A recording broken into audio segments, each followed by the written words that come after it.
Welcome to Movie Complex. If this is your first time here, please subscribe and hit the notification bell so that you don't miss any of the latest Quibi show reviews. Now let's get into the review.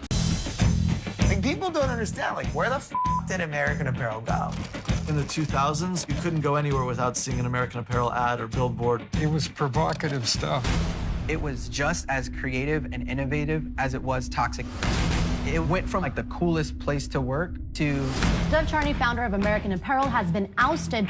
Something that Western culture really loves is to think that something is completely 100% good or completely 100% bad, like Dov Charney. I don't want to be here, I don't want to talk about Dov. But it's important to talk about this guy who did atrocious things because he also did some really cool things. But you have to ask yourself, is that the kind of leadership we want to celebrate? To be colorful, crazy, eccentric right now is dangerous.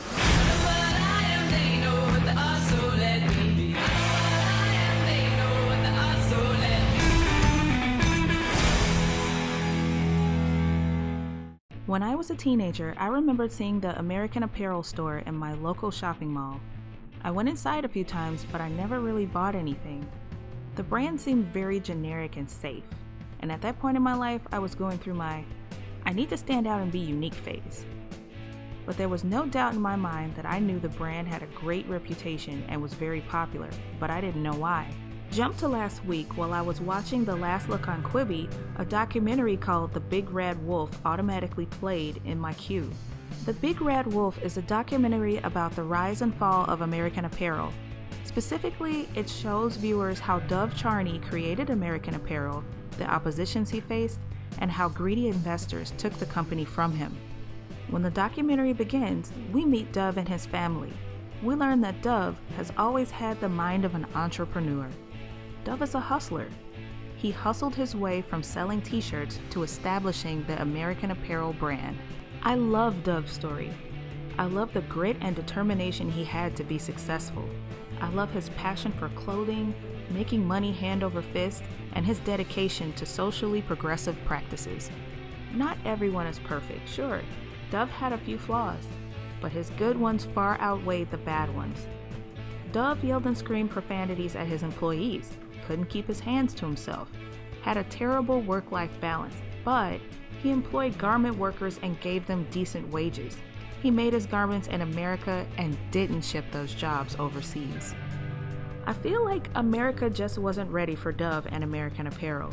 His progressive way of thinking was new and different, and that scared a lot of people and businesses that wanted things to stay the same.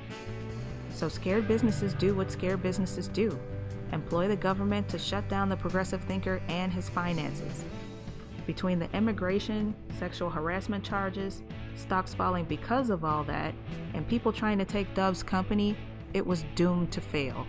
It's sad because Dov could have revolutionized the fashion industry and made it better. He was and still is the underdog we root for in this situation, and sadly, he may never get back to the entrepreneurial glory he once reached.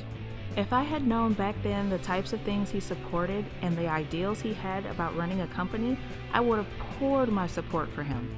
Now that I'm financially able to support him and his endeavors, I can't. Dov may finally be out of ventures, but Dov, if you're listening, if you ever start up a business and can get it off the ground, I'll be there to support it.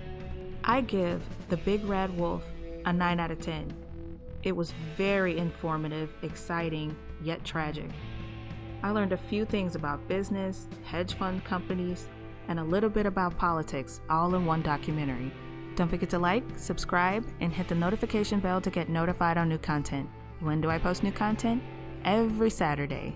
This is the Movie Complex channel, your place for bite-sized reviews.